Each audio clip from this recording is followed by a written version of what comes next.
Hello everyone. आज का जो टॉपिक है वो एक्सक्लेमेटरी सेंटेंस है। इससे पहले हम लोग नरेशन का पूरा चैप्टर पढ़ लिए हैं। ये नरेशन का सबसे लास्ट वीडियो है जो एक्सक्लेमेटरी सेंटेंस है। एक्सक्लेमेटरी सेंटेंस बनाने का नियम होता है कि डायरेक्ट से इनडायरेक्ट में सबसे फर्स्ट में देखें कि डायरेक्ट स्पीच में क्या होता है। तो डायरेक्ट स्पीच में रहेगा हो रहेगा, आर रहेगा, वो एलास रहेगा, ओ रहेगा, वाट रहेगा, हाउ रहेगा, वांडर रहेगा, वेंडर रहेगा, ब्रेवो रहेगा।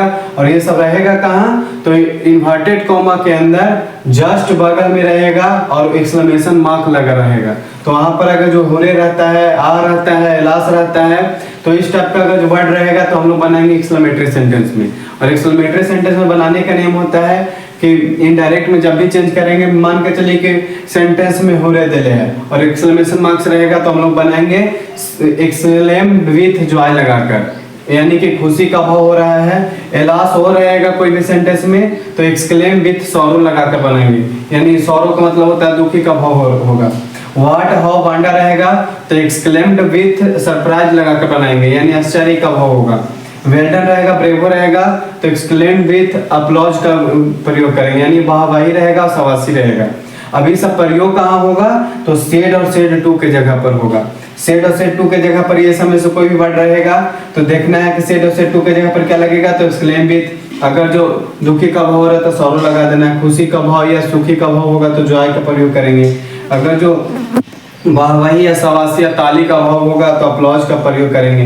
अगर जो आश्चर्य का भाव होगा तो सरप्राइज का प्रयोग करेंगे। इसमें जो एडिंग रूल होता है यानी कंजक्शन जो होता है वो डेट से हम लोग जोड़ते हैं। अब एक्सक्लेमेटरी सेंटेंस का एग्जांपल देखते हैं।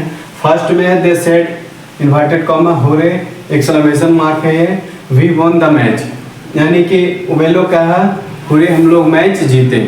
अब यहाँ पर हम लोग मैच जीते और होरे का भी प्रयोग हो रहा है तो इसमें हम लोग किस चीज का भाव हो रहा है? तो खुशी का भाव हो रहा है। यहाँ पर साफ साफ लिखा भी है कि वी वॉन द मैच, यहाँ पर खुशी का भाव हो रहा है। और अगर जो हिंदी नहीं आता है तो इसके अनुसार भी आप लोग लगा सकते हैं, यानी होरे जहाँ भी रहेगा तो एक्सक्लेम विथ जॉय का ही प्रयोग करेंगे। तो हो जाएगा दे है तो दे, और सेड के जगह पर लगाना है एक्सक्लेम विथ जॉय। किस लिए? क्योंकि इसमें होरे है, होरे हमेशा एक्सक्लेमेटरी सेंटेंस में आता है और इसमें एक्सक्लेम विथ ही लगाकर बनाते हैं। तो दे एक्सक्लेम विथ जॉय हो जाएगा। उसके बाद इसका जो एडिंग रूल है यानी कंजक्शन जो है सो डेट से जोड़ेंगे हम लोग। अब उसके बाद जब बनाते समय डायरेक्ट स्पीच में हम लोग जब डेट से जोड़ देंगे तो जो भी एक्सक्लेमेशन मार्क्स के आगे रहेगा, यानी होरे है, आ रहेगा, लास्ट रहेगा, हो रहेगा, तो ये सब हटा देंगे हम लोग। तो होरे को हटा दिए। उसके बाद वी है, वी फर्स्ट पर्सन में आता है, फर्स्ट पर्सन में दे है तो दे हो जाएगा। और वोन जो है तो V2 है, यानी कि पास्ट का सिंपल बना हुआ है तो पास्ट इंडेफिनिट को पास्ट परफेक्ट में चेंज करते हैं तो डे हैड हो जाएगा। और वोन का V3 भी वोन ही होता है, यानी विन का V2 वोन और V3 भी वोन होता है। तो they had won the match. इसका सेकेंड है she said oh I lost my purse, यानी इसका मतलब हुआ कि उसने कही ओह मेरा पर्स जो है वो खो गया।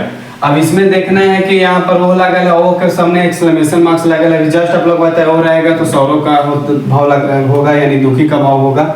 तो सी है तो सी हो जाएगा, सेट के जगह पर एक्सक्लेम विथ सौरो हो जाएगा, इन्वर्टेड कॉमा के जगह पर डेट हो जाएगा।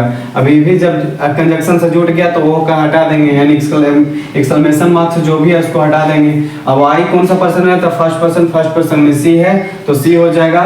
यहाँ पे लॉस्ट हम लोग को V2 लगा है, यानी सिंपल पास्ट का है तो सिंपल पास्ट का हेड में चेंज होता है, यानी पास्ट परफेक्ट में चेंज होता है तो सी हेड हो जाएगा। लॉस्ट है तो लॉस्ट हो जाएगा। माई भी फर्स्ट पर्सन में आता है, यानी आई का माई ऑब्जेक्ट है तो माई फर्स्ट पर्सन और माई फर्स्ट पर्सन में सी है तो सी का चेंज हर में होगा, हर पर्स हो जाएगा। अब इसका थर्ड नियम है the student said to him how intelligent he was, यानी स्टूडेंट यानी विद्यार्थी ने उससे कहा हाउ इंटेलिजेंट ही वाज, वह कैसा लड़का है, यानी आश्चर्य का भाव हो रहा है, सरप्राइज का भाव हो रहा है। तो इसमें हो जाएगा द स्टूडेंट सेट के जगह पर एक्सक्लेम विथ सरप्राइज हो जाएगा, हिम है तो हिम हो जाएगा। इसका जो एडिंग रूल है वो डेट से हम लोग जोड़ देंगे। उसके बाद यहाँ पर देखना है कि हाउ इंटेलिजेंट ही वाज है, फर्स्ट में हाउ का है तो इसके बाद यहाँ पर सब्जेक्ट नहीं है तो सबसे पहले सब्जेक्ट और हेल्पिंग वर्ब का प्रयोग करेंगे। तो सब्जेक्ट में यहाँ पर ही है और ही हमेशा थर्ड पर्सन में आता है तो थर्ड पर्सन के बोले कि नो चेंज होगा, यानी ही का कोई चेंज नहीं। और वाज वेयर है तो यानी कि प्रेजेंट कंटिन्यू पास्ट कंटिन्यूअस क्या है तो पास्ट कंटिन्यूअस का पास्ट परफेक्ट कंटिन्यूअस में चेंज करते हैं। यानी हैड बीन में, तो ही हैड बीन हो जाएगा, और इंटेलिजेंट है तो इंटेलिजेंट। कोई भी सेंटेंस में अगर जो व्हाट हाउ के बाद एडजेक्टिव एडवर्ब का यूज होगा तो व्हाट हाउ के बदले वेरी का प्रयोग करेंगे हम लोग। यानी कोई भी डायरेक्ट स्पीच में अगर जो व्हाट और हाउ के बाद एडजेक्टिव एडवर्ब रहता है तो व्हाट और हाउ के बदले वेरी का प्रयोग करेंगे। यानी जैसे फर्स्ट एग्जांपल है व्हाट ए गुड स्टूडेंट, इसमें व्हाट है, व्हाट के बाद यहाँ एडजेक्टिव है, यानी स्टूडेंट है, स्टूडेंट कैसा है तो अच्छा स्टूडेंट है, इसलिए यहाँ पर एडजेक्टिव हो गया। तो एडजेक्टिव हो गया तो व्हाट के बदले क्या किस चीज का प्रयोग करेंगे, वेरी का। तो यहाँ पर ये जो है तो फर्स्ट में आ जाएगा ये वेरी गुड स्टूडेंट। इस टाइप से आप लोग बनाना है। बस इस चैनल को आप लोग ज़्यादा से ज़्यादा सब्सक्राइब कीजिए, लाइक कीजिए, कमेंट किया कीजिए, जो भी डाउट रहता है उसे कमेंट कर दिया कीजिए। Thank you.